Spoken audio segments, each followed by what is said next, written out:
Rayman Can. Today I'm going to show you how to set up those new I-Pass E-Zpass stickers if you're kind of confused. First things first, go to Google and type in Illinois I-Pass login. You should see this website right here, Illinois Tollway, getipass.com. Click on the link. From there, if you don't have an account, scroll down to open I-Pass account. Then from there, click on set up for I-Pass. It's going to ask you for some pretty standard information, username, password, stuff like that. Now, once that's all set up, you'll be able to log in just like everybody else.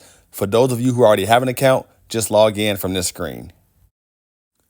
Now, the main purpose of this video is to show you how to order/activate those new transponder stickers and install them. First thing you want to do, those three bars in the top left corner, click on those. From there, scroll down to transponders and click on it. Now, assuming you haven't ordered the stickers yet, click on order. From there, select the type of vehicles you have and also the type of transponder that you want. In our case, we want the windshield mounted one, which is going to be the stickers. And then select the quantity of vehicles that you're ordering for. So if you have 3 vehicles, make sure you select quantity 3 and they'll ship you 3 stickers. Hit continue, confirm order, and then place order. At the moment, there's no charge for these transponders. Now, once the stickers arrive, come back to this exact same website, but instead of going to order, we're going to go to activate.